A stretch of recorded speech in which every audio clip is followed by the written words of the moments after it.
Bonjour à tous, j'espère que vous allez bien. Bienvenue sur l'Op Investissement pour la nouvelle analyse de l'entreprise InMode. Depuis la récente chute du titre de près de 30% en à peine une semaine, il m'a semblé essentiel de faire le point pour savoir si cette baisse était fondamentalement justifiée ou si au contraire elle représentait une incroyable opportunité. Pour cela, nous analyserons les activités d'InMode, nous analyserons les fondamentaux et nous évaluerons son mode et ses opportunités pour y étudier les risques et conclure si le prix actuel est une opportunité ou non. InMode est une entreprise israélienne spécialisée dans le secteur de la technologie médicale. Elle est spécialisée dans la conception de solutions chirurgicales minimales et non invasives. Fondée en 2008, InMode s'est rapidement imposée comme un acteur clé de l'industrie grâce à ses innovations dans ce domaine. La chirurgie non invasive est une chirurgie dite non chirurgicale. C'est une méthode qui permet de ne pas avoir recours aux procédures chirurgicales traditionnelles telles que les incisions et les sutures.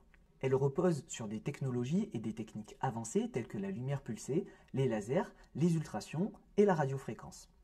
Ces procédures non invasives sont conçues pour des traitements médicaux ou esthétiques comme la réduction des signes de vieillissement, l'amélioration de la texture de la peau, l'élimination des rides, la réduction de la cellulite, etc.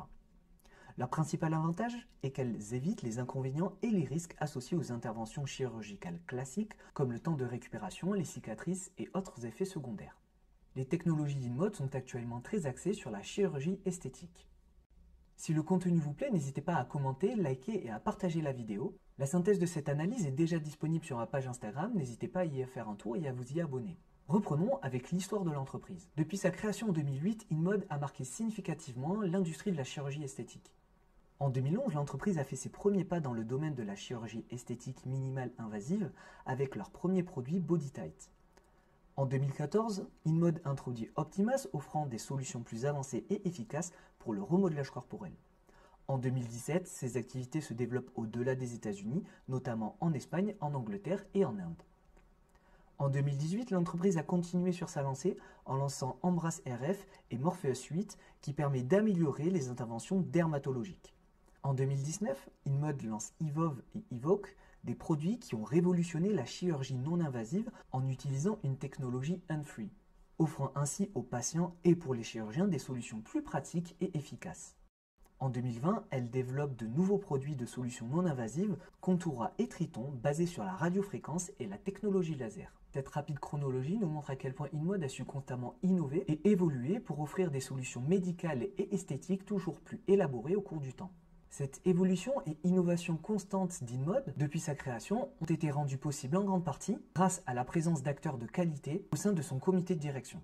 Tous ses membres ont occupé des postes importants dans l'industrie chirurgicale tels que Syneron Candela et Sinosure qui sont des acteurs majeurs dans ce secteur. L'ensemble du comité de direction ont tous plus de 15 ans d'expérience dans la gestion d'entreprises de technologie chirurgicale et jouent un rôle clé dans la réussite du groupe. InMode est présente à l'échelle mondiale, notamment en Amérique du Nord, en Europe et en Asie. La majeure partie des ventes d'InMode est réalisée aux États-Unis. Toutes les activités de conception, de production, de recherche et développement des produits sont centralisées en Israël. La société dispose de ses propres centres de distribution dans chaque pays où elle est implantée. De plus, elle est également présente en Amérique du Sud, une région où le groupe prévoit de se développer de plus en plus au cours des prochaines années. Les activités d'InMode se dissocient en 3 catégories: minimale invasive, hand-free et non invasive. 81% des revenus sont issus des solutions de traitement minimal invasive. Les traitements minimal invasifs offrent des solutions de chirurgie qui nécessitent des incisions minimales, réduisant ainsi l'ensemble des risques associés à la chirurgie classique. InMode propose une gamme de produits minimal invasifs tels que BodyTite, Optimas, Embrace RF, Votiva et Morpheus 8 qui permettent aux chirurgiens de réaliser des traitements de raffermissement de la peau, de réduction de la graisse et de remodelage corporel plus facilement. Les traitements minimal invasifs nécessitent toujours des incisions, cependant les opérations sont moins lourdes que les opérations chirurgicales classiques. 9% des revenus sont issus des solutions non invasives. Les traitements non invasifs éliminent complètement les incisions et les interventions chirurgicales. Ces procédures reposent sur des technologies de pointe telles que la radiofréquence, la cryolipolyse et la thérapie laser pour obtenir des résultats esthétiques sans perturber la peau et les autres éléments. Ce sont des traitements chirurgicaux les plus développés puisqu'ils sont plus sûrs et confortables pour les patients.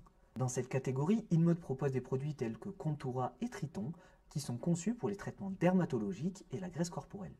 10% des revenus sont issus des solutions hands-free. Les traitements hands-free d'InMode offrent des solutions non invasives automatisées, nécessitant moins d'intervention manuelle de la part du chirurgien. Cette approche optimise l'efficacité des traitements tout en garantissant des résultats plus uniformes. C'est un gain de temps pour le chirurgien et réduit le risque pour le patient. Les produits tels que Evolve et Evoke font partie de cette catégorie. Evolve est conçu pour le remodelage du corps et la réduction de la graisse, tandis qu'Evoke se concentre sur le rajeunissement du visage et du cou. Avec l'ensemble de ces éléments, nous comprenons bien que l'industrie chirurgicale est en pleine transformation au vu de ces nouvelles technologies, les rendant moins contraignantes, plus sûres et accessibles. Selon Grandview Research, un organisme spécialisé dans la collecte de données et l'analyse de marché, le marché américain de la chirurgie esthétique non invasive prévoit une croissance de 14% par an de 2023 à 2030. L'influence croissante des réseaux sociaux renforce certaines normes de beauté, augmentant ainsi la pression pour y correspondre. Les réseaux sociaux ont également facilité l'accès à l'information sur les traitements esthétiques, sensibilisant ainsi le public aux options disponibles. Les avancées technologiques ont rendu les traitements moins invasifs, ce qui les a rendus plus pratiques mais aussi plus accessibles financièrement car ils sont plus rapides et moins contraignants. De plus, l'apparence est de plus en plus liée au bien-être émotionnel et à la confiance en soi, ce qui pousse de plus en plus de personnes à penser à la chirurgie esthétique pour améliorer leur apparence. Cette tendance reflète une évolution des normes de beauté, où l'apparence joue un rôle de plus en plus central dans la vie de nombreuses personnes. Nous pouvons l'observer par l'augmentation fulgurante de la demande en chirurgie à partir des données de l'IMCAS, International Master Course on Hygiene Science. Le marché de la chirurgie esthétique est passé de 5,7 à 14,18 milliards d'euros de 2014 à 2022 pour une croissance moyenne annuelle de 10,5%. Cette croissance est également appuyée par le fait que la chirurgie est de plus en plus accessible en termes de prix. En effet, si l'on compare les prix des opérations de chirurgie esthétique disponibles sur le rapport annuel de 2022 de The Aesthetic Society Statistics, les coûts moyens des interventions ont tendance à diminuer. Cette augmentation de la demande est donc supportée par un besoin de plus en plus présent de conformité aux normes de beauté, mais aussi par des prix de plus en plus bas et des services de moins en moins contraignants. Sur le plan géographique, l'Amérique du Nord représente la part la plus importante du marché, avec plus de 35,4% des recettes mondiales en 2022. Elle devrait conserver sa position de leader du marché en raison de la demande croissante pour les interventions de chirurgie esthétique. A noter que la croissance la plus forte de la demande en chirurgie esthétique est en Asie. Maintenant que nous comprenons mieux les activités d'InMode, ainsi que le marché de la chirurgie esthétique minimale et non invasive, étudions plus en détail les causes de la récente baisse du cours. Premièrement, il y a forcément les incertitudes causées par le conflit en Israël. Et si vous vous rappelez bien, l'ensemble des activités de conception et de recherche et de développement se situent en Israël.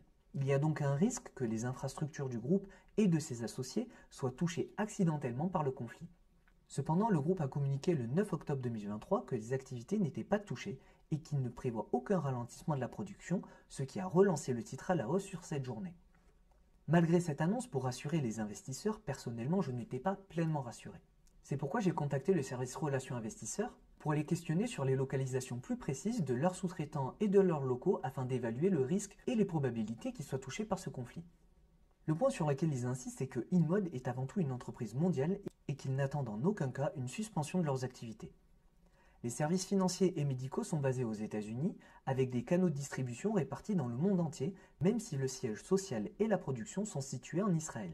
Dans le pire scénario, si tous leurs sites de production en Israël étaient touchés par ce conflit, cela n'affecterait qu'une partie de leur activité et non la totalité. De plus, la production des équipements d'InMode est divisée entre deux entreprises, Medimore et Flextronics. Medimore est une entreprise spécialisée dans la fabrication de dispositifs médicaux, tandis que Flextronics est une société de fabrication de produits électroniques. Medimore est une entreprise où les activités se concentrent exclusivement en Israël, tandis que celles de Flextronics, elles sont réparties partout dans le monde. D'après les informations présentées sur les sites web des entreprises, je comprends que Medimore assemble les composants fabriqués par Flextronics pour produire les machines d'InMode. Petite précision sur la localisation des centres de production de Medimore et de Flextronics, ils sont principalement concentrés au nord du pays et sont donc moins exposés aux conflits qui se situent plus au sud de l'Israël. Cela contribue à réduire légèrement les risques associés à ce conflit. Attention tout de même si les deux entreprises se situent à des emplacements différents dans la chaîne de production, ceci impactera forcément à la production au global des machines d'InMode. Cependant, selon moi, la peur des investisseurs concernant le conflit, et donc la baisse du titre associé, est exagérée par rapport au risque réel. Comme nous l'avions vu, le secteur dans lequel InMode évolue est un secteur en forte croissance, en raison d'une demande de plus en plus importante appuyée par des avancées technologiques majeures toujours plus performantes et toujours moins contraignantes. InMode est alors porté par cette industrie à grande vitesse et c'est pourquoi ses revenus ont explosé depuis 2016. C'est alors une valeur très appréciée des investisseurs mais surtout très surveillée. En effet, avec cette croissance fulgurante des dernières années, la valeur est soumise à une forte pression de croissance. Alors forcément, quand le groupe revoit à la baisse ses objectifs de revenus sur un trimestre, les actionnaires sont déçus et cela provoque un mouvement de panique sur les marchés. Et c'est exactement ce qui s'est passé le 12 octobre 2023. InMode a annoncé qu'il prévoyait un chiffre d'affaires au troisième trimestre de 2023 compris entre 122,8 et 123 millions de dollars et abaisse les prévisions du chiffre d'affaires pour l'année de 2023 à 500-510 millions de dollars contre des estimations initiales de 530 à 540 millions de dollars. Pour respecter les objectifs de résultats de 2023 attendus avec les résultats annoncés pour le troisième trimestre de 2023, InMode devra réaliser un résultat record d'au moins 139,8 millions de dollars. Ce chiffre est-il alors atteignable? Je ne sais pas. Cependant, ce genre d'annonce sur ce type d'action dite de croissance, forcément cela ne pardonne pas sur les marchés, et suite à cette annonce, le titre a chuté de plus de 22% en une seule journée. Mais concrètement, cette baisse des revenus des résultats est due à quoi? Une baisse de la rentabilité? Une baisse des ventes? Alors une baisse de la rentabilité, non, mais par contre une baisse des ventes, oui. Mais ce n'est pas parce que les produits sont moins performants ou qu'ils sont moins appréciés, c'est plutôt que la croissance de l'industrie de la chirurgie esthétique est en baisse. En effet, avec les données de croissance exceptionnelles sur 2021, les attentes sur 2022 et 2023 sont très hautes. Et en réalité, la croissance de 2022 et de 2023 est beaucoup moins impressionnante que sur les dernières années. Si l'on étudie de plus près l'évolution du revenu issu des interventions chirurgicales aux États-Unis, on constate qu'ils sont en fort ralentissement. Nous sommes loin de la croissance observée sur 2021. Alors bien évidemment, il est essentiel de garder en mémoire que la croissance de 2021 a été appuyée également par la baisse de 2020 induite par le Covid-19. Et la croissance de 2022 est tout de même décevante. Je me pose alors la question, qu'est-ce qui a causé ce ralentissement? En 2022, le contexte économique a été marqué par le début de l'inflation, la guerre en Ukraine et d'autres incertitudes. Il est plausible alors de supposer que ce ralentissement des revenus chirurgicaux soit dû en partie à ces changements de contexte entre 2021 et 2022, ainsi qu'à un changement de comportement de consommation. Dans un environnement incertain, les gens ont tendance à épargner plutôt qu'à dépenser l'ensemble de leurs économies dans une intervention chirurgicale. En 2023, avec la persistance de l'augmentation de l'inflation et de nouveaux conflits comme ceux en Israël, cette tendance de stagnation des revenus du secteur chirurgical pourrait se maintenir, bien que les statistiques actuelles ne soient pas encore disponibles. Alors en réalité, la baisse des résultats d'InMode ne sont pas induits directement par une baisse de la demande de leurs produits ou qui soient même moins appréciés. Elle est principalement due à ce que la demande dans ce marché stagne, décevant ainsi les investisseurs qui s'attendaient à une croissance plus rapide sur ce marché. Mais concrètement, est-ce que ce changement de climat économique a-t-il un impact à long terme sur l'industrie de la chirurgie? Pour moi non, enfin à mon sens, car je ne pense pas que cela aura de réel impact sur le désir des consommateurs de se refaire le nez, de se retirer de la graisse ou de se lisser la peau, etc. Cette quête obsessionnelle de respecter les standards de beauté des réseaux sociaux ou des médias reste inchangée et surtout elle est indépendante selon moi aux fluctuations économiques. Et je vous pose la question et je vous remets le graphique de l'évolution des résultats. Est-il si dramatique que ça qu'InMode ait une croissance annuelle depuis 2016 que de seulement 55% sur les 57% attendus? Il n'y a pas de réponse universelle à cette question. Mais selon moi, cette baisse est disproportionnée au vu de la croissance du revenu sur les dernières années. Et ne change en rien les perspectives et les activités de l'entreprise à long terme. Après, je suis conscient que les incertitudes associées au conflit en Israël ne nous permettent pas pleinement d'évaluer l'ensemble des risques associés aux activités. Pour mieux comprendre à quel point cette baisse n'a pas réellement d'impact à long terme sur les activités d'InMode, passons à l'étude des fondamentaux pour estimer si oui ou non l'entreprise a la capacité de faire face aux futurs problèmes opérationnels ou économiques. Je vous partagerai dans la description ou en commentaire de cette vidéo le lien d'un Google Sheet regroupant l'ensemble des informations chiffrées d'InMode qui vous permettront d'avoir une idée plus précise de chaque ratio. N'hésitez pas à me faire un retour dessus, je pourrai l'améliorer en fonction de vos demandes et besoins. Pour résumer l'analyse quantitative, nous obtenons d'excellents scores qui respectent toutes mes cibles minimum. Les points positifs quantitatifs sont, premièrement, sa solidité financière. InMode est financièrement solide avec l'absence de dette et une trésorerie importante. Elle est donc plus stable et flexible financièrement et est en mesure de faire plus facilement face aux fluctuations économiques ou opérationnelles. Second point, elle a une rentabilité élevée. Elle génère des profits importants grâce à ses activités très rentables. Troisième point, elle est extrêmement bien gérée et cela se traduit par d'excellents rendements. Quatrième point, l'entreprise est actuellement sous-valorisée par rapport à son secteur et aux indicateurs de valorisation nationale et mondiale en termes de KPE. Pour les points négatifs, nous avons des dépenses en vente générale et administrative beaucoup trop importantes, représentant 86% de revenus opérationnels, ce qui est très important. Ces coûts englobent des éléments tels que le marketing, la promotion des produits avec les pubs, les salaires, le service client, etc. Cela illustre la nécessité de consacrer une grosse partie du revenu pour s'imposer dans ce marché très compétitif. Il est clair qu'actuellement les produits ne se vendent pas entre guillemets tout seuls et qu'ils doivent être adoptés par l'ensemble des cliniques et hôpitaux afin de devenir la référence en termes de technologie chirurgicale. Le second point est que les dépenses dans la recherche et le développement représentent 8% du résultat net. Bien que cela est essentiel pour rester compétitif dans ce type d'industrie, il sera important d'étudier ce point dans les années à venir pour s'assurer que ces dépenses en R&D ne deviennent pas trop importantes. Pour nuancer mes propos, ces 8% restent tout de même plus faibles que ceux de son industrie. Nous avons vu que d'un point de vue quantitatif, les fondamentaux d'InMode étaient excellents. Cependant, d'excellents fondamentaux ne justifient jamais un choix d'investissement. C'est pourquoi nous allons étudier ici la solidité de son avantage concurrentiel, soit son moat, en comprenant pourquoi la technologie d'InMode est plus performante, compétitive et offre de meilleures opportunités que ses concurrents. Les solutions développées et proposées par InMode marquent un véritable changement de paradigme technologique. Les anciennes méthodes de chirurgie seront progressivement remplacées par ces technologies moins invasives, moins contraignantes et surtout plus performantes. Les produits d'InMode sont comme les iPhones de la technologie chirurgicale, offrant un avantage considérable par rapport à leurs concurrents et aux anciennes technologies. InMode possède une avance technologique considérable, renforcée par la détention de plusieurs brevets qui garantissent la protection de leur technologie. À ce jour, il dispose de 6 brevets américains et 1 brevet coréen, avec 14 demandes de brevets en cours d'examen. Ces brevets couvrent plusieurs technologies telles que la radiofréquence qui sont essentielles pour leur solution de chirurgie esthétique minimale et non invasive. Pour information, la durée moyenne d'un brevet est d'environ 20 ans à partir de la première date de dépôt. L'expiration moyenne des brevets actuels d'InMode est prévue d'ici 2030, ce qui leur laisse un laps de temps confortable pour le développement de nouveaux produits et technologies. De plus, InMode a déposé l'ensemble de ses marques pour protéger son nom, ses gammes de produits, ainsi que ses programmes et logiciels associés, renforçant ainsi davantage sa propriété intellectuelle et son image de marque. Les produits d'InMode sont à la pointe de l'innovation grâce à leur technologie qui est à la fois plus sûre et plus efficace, répondant ainsi de manière plus adaptée aux demandes des interventions chirurgicales. Leurs solutions minimales invasives, hand-free et non invasives, offrent aux chirurgiens une meilleure polyvalence pour répondre aux besoins de leurs patients. De plus, InMode a remporté de nombreux prix, ce qui atteste de la qualité de leurs produits et renforce davantage leur position dans cette industrie. Mais également, InMode a obtenu des certifications médicales de renommée internationale avec de nombreux médecins et cliniques réputés recommandant leurs machines.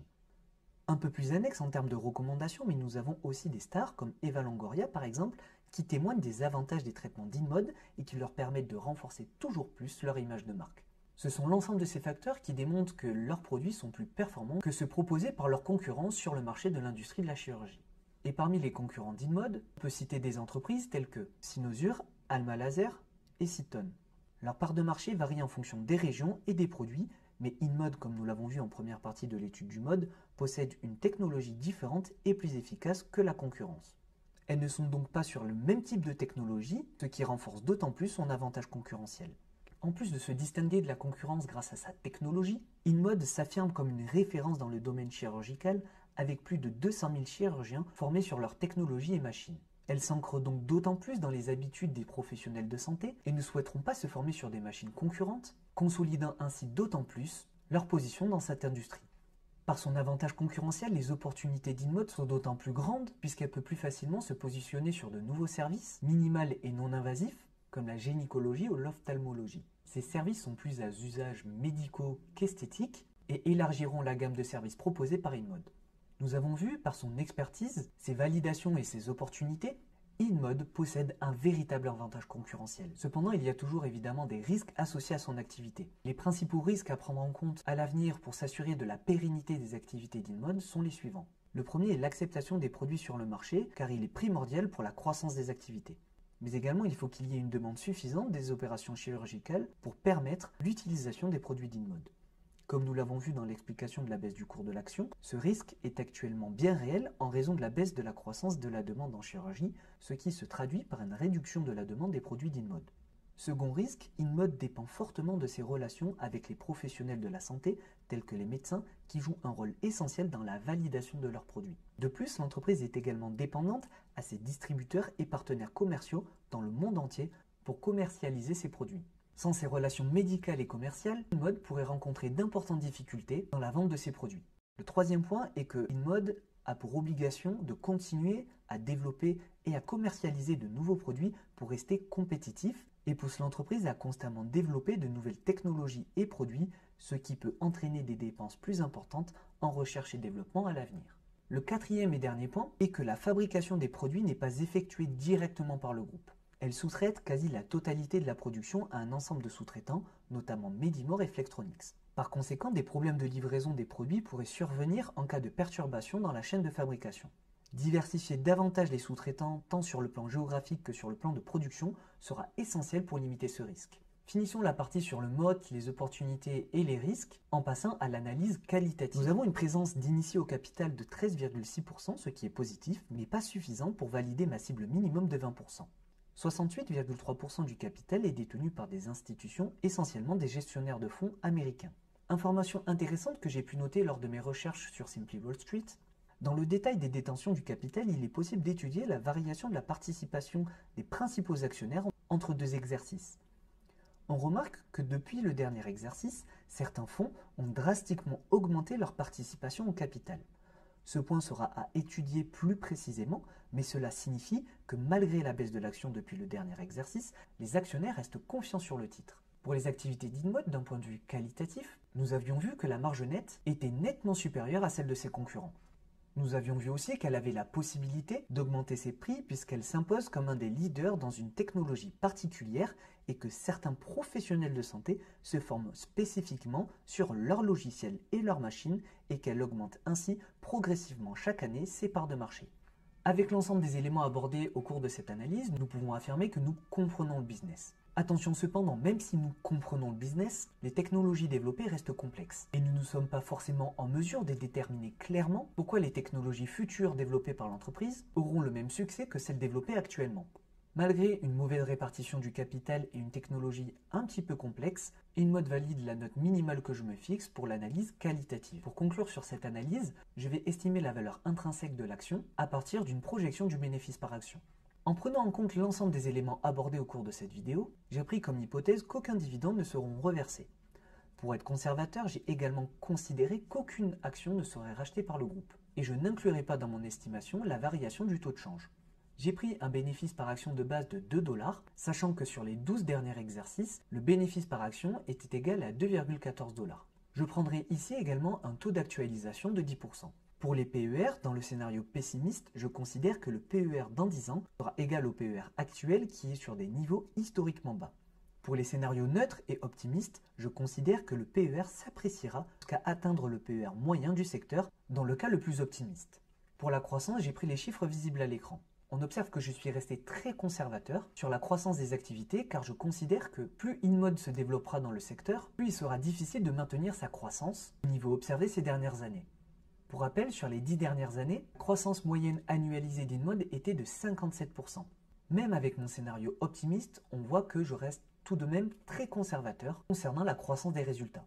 Nous obtenons les tableaux de projection des bénéfices par action et les prix actualisés en fonction des hypothèses pour chaque scénario suivant. À partir de ces résultats, je pondère chaque scénario de la manière suivante. 30% pour le scénario pessimiste, 50% pour le scénario neutre et 20% pour le scénario optimiste. Vous remarquerez que je reste, une fois de plus, très conservateur dans la pondération de mes scénarios. Et j'estime que les probabilités de ralentissement des activités est plus plausible qu'une stabilisation de la croissance observée sur les dernières années. On se retrouve après pondération des valeurs intrinsèques actualisées, une valeur intrinsèque actuelle de 48,79 $, soit une marge de sécurité de 145%. Avec ces estimations, on voit très clairement que le prix actuel est bien en dessous de sa valeur intrinsèque, nous offrant sur 10 ans un rendement annualisé très confortable de 17,36%. Avec la forte décote entre la valeur intrinsèque et la valeur actuelle, il pourrait être pertinent pour le groupe d'effectuer certains rachats d'actions.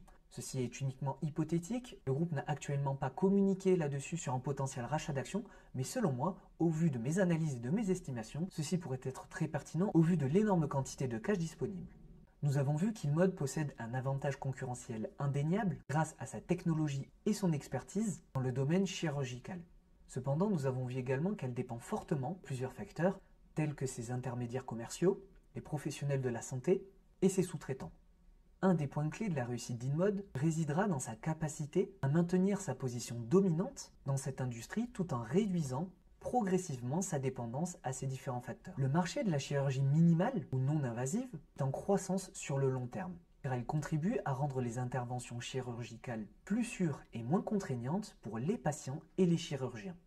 Ce marché favorise également l'accessibilité à la chirurgie, qu'elle soit esthétique ou médicale, en la rendant moins pénible et plus abordable. Et bien évidemment toujours alimenté par une obsession de vouloir respecter des standards de beauté dictés par les réseaux sociaux ou les différents médias. Investir sur InMode, c'est investir sur cette obsession qui, selon moi, prendra de plus en plus de place dans les générations à venir. Mes estimations, au prix actuel, InMode est une véritable opportunité pour tous ceux qui souhaitent s'exposer à cette industrie et avoir en portefeuille une petite valeur axée sur la croissance. Merci à tous d'avoir regardé cette vidéo, j'espère qu'elle vous a plu. N'hésitez pas à donner votre avis en commentaire et à demander l'accès au Google Sheet d'analyse que j'utilise. Likez, commentez, partagez, allez faire un tour sur ma page Instagram et à la prochaine pour une prochaine analyse.